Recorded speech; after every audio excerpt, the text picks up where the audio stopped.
to explain before I go on, school-related gender-based violence is not just about rape and sexual harassment. It also is inclusive of corporal punishment at schools, as well as bullying. Bullying is a part of school-related gender-based violence, because more often than not, it's a power relation and a power dynamic, and feminizing of someone else and abusing that power against another human being. It is said that a person can lose up to a year of primary education as a result of school-related gender-based violence. From an economic perspective in South Africa, we are losing 19 billion rand every year just on school-related gender-based violence alone. And globally, we spend about globally we spend about $2 trillion on the problem of school-related gender-based violence. Of course, also unwanted pregnancies and backstreet abortions because of the lack of access to sexual and reproductive health services, which I'm about to present to you, called Mteto Search Engine. Mteto Search Engine is a mobile technology that is aimed at eradicating school-related gender-based violence around the world. And basically, we're integrating law, educational technology, and artificial intelligence to try and prevent and adequately respond to incidences of school-related gender-based violence, as well as the consequences thereof. Mteto Search Engine is essentially targeted at children and youths between the ages of 5 and 19. So that's from grade 1 all the way up to a matric. And at a later stage, we'll be looking at targeting ECD and university students. And what Mteto Search Engine essentially does is that we are a search engine just like Google. It is the Google of gender-based violence, human rights, and law-related issues that is easily accessible to children and young people.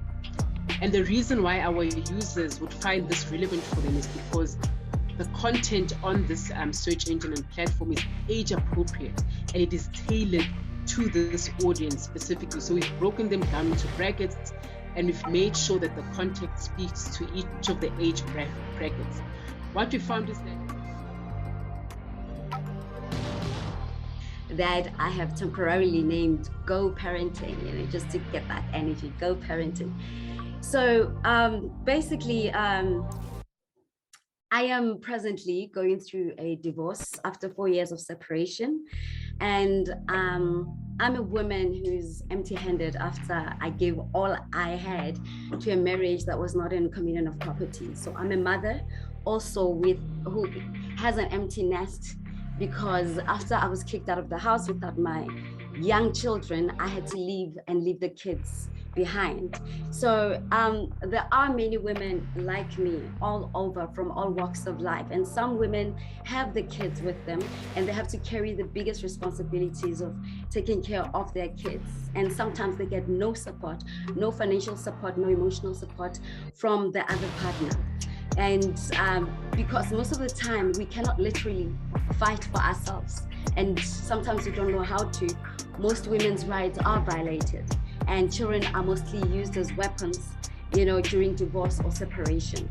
And between custody battles and child maintenance issues, some parents, they do take a step back just to maintain the peace for the kids' sake. And there is normally not proof and evidence that, they have been either financially abused or threatened or even emotionally or even physically abused. So that is why I came up with an idea of a co-parenting app.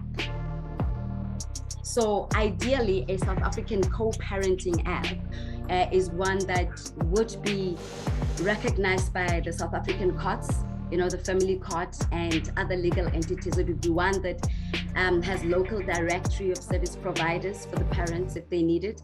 It is a one that will really make it easy for those using it to be able to get information that is more South African based, information.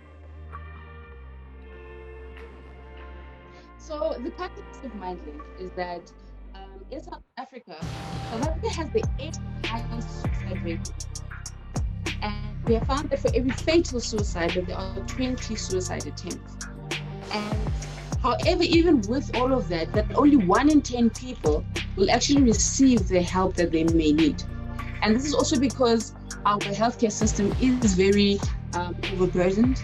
And unfortunately, most of the time, it's also very reactionary. And so therefore, that's where MindLink came about, is kind of doing a proactive tool that will enter the point of mediating as a prevention and an intervention tool.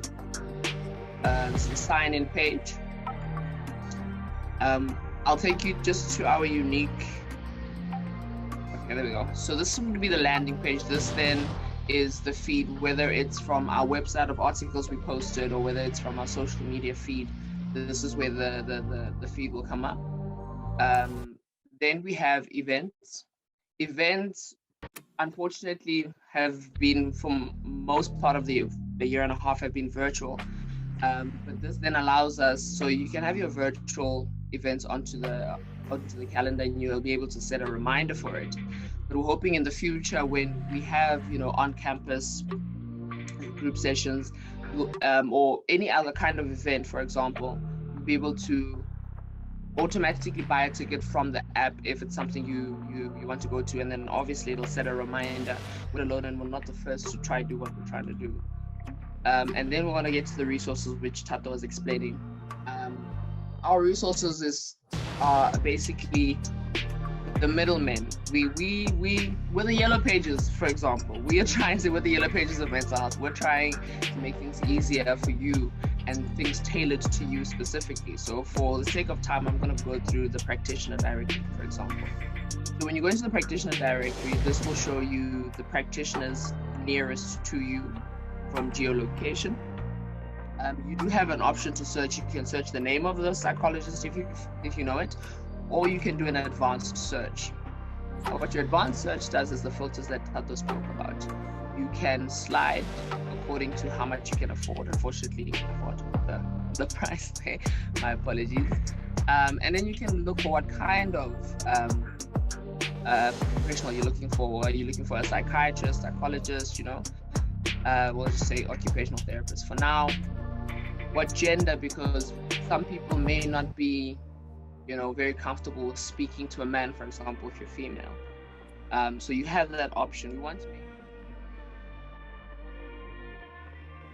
Our solution it's called Vimbela Tracker device, which is a device that will be as a source of jewelry to assist the people that are living with disabilities.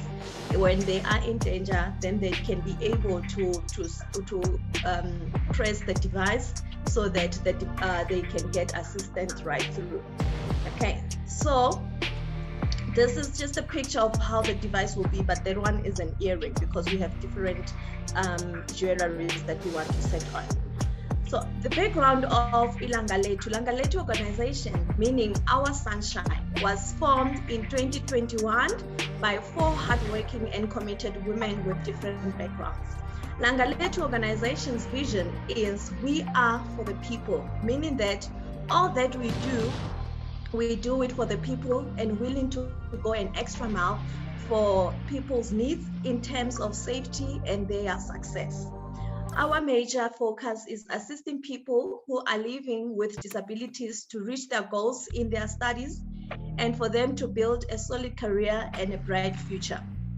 Langaletu believes that people who are living with disabilities are capable of achieving their dreams and goals, regardless of their health nor circumstances. They also deserve to enjoy their freedom and live in a safe environment. The device that we want to bring forth, the name of the device is called Vimbela Tracker device. The device the description is herewith. We have come up with an innovation called Vimbela Tracker device, and this device will be a solution to protect people who are living with disabilities to be victimized in terms of being attacked, raped, or any sort of danger that they may be led to. Vimbela Tracker device will be in a form of a jewelry, for instance, a necklace, a ring, earring, or wristwatch. The device will be waterproof and charged through solar energy. It will also be hygiene-free in terms of people who have skin allergies towards the jewelry or so forth. The device will also have a heart rate monitor that will detect the heart speed of the person in case one is in danger and in a panic mode. On that case, the police can get automatically alerted that someone may be in danger. So the device, once one has been attacked, we are linking the device through a satellite. The satellite that will be placed in the current towers that we have.